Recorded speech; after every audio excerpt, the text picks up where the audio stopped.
Washington, senators in socially conservative Bermuda on Wednesday, December 13, voted to restore a ban on gay marriage, overturning a right granted by its top court earlier this year. The Senate approved the Domestic Partnership Act, which replaces the right to marriage with the ability to form same-sex partnerships, by a vote of 8 to 3.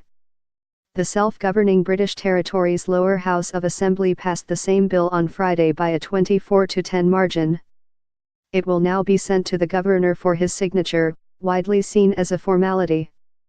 Government Senate Leader Cathy Simmons said the bill reflected the majority sentiment, according to the Royal Gazette, a local outlet. "We have a bill that gives rights to the minority. It also protects the interests of the majority," she added.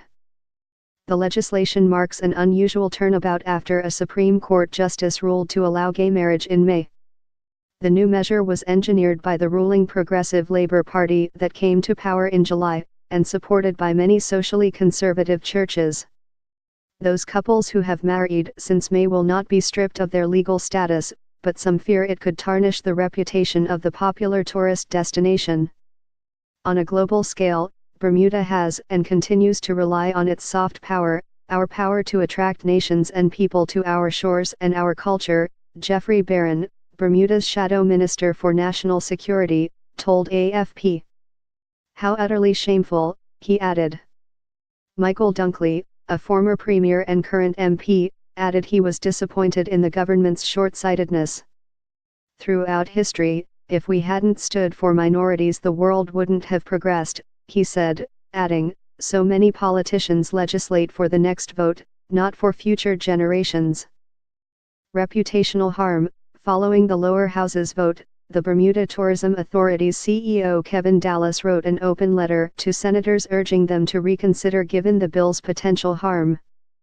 Passage of the bathroom bill in North Carolina cost the state $3.76 billion in lost business, he wrote, adding that the state of Indiana similarly lost tourism revenue after its former governor Mike Pence signed a bill that allowed business owners to deny service to patrons based on sexual orientation.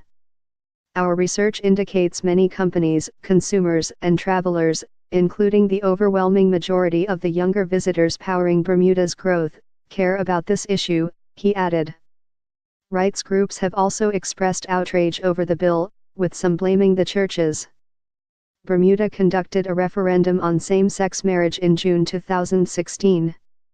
A majority of those voting opposed both same-sex marriages and same-sex civil unions, but since fewer than half of eligible voters took part, the results were deemed invalid. Then in May of this year, Judge Charles Etta Simmons of the island's Supreme Court ruled in a case involving a local couple that same-sex couples are entitled to be married under Bermuda law. Bermuda is a self-governing territory but still often looks to Britain, where same-sex marriage has been legal since 2014.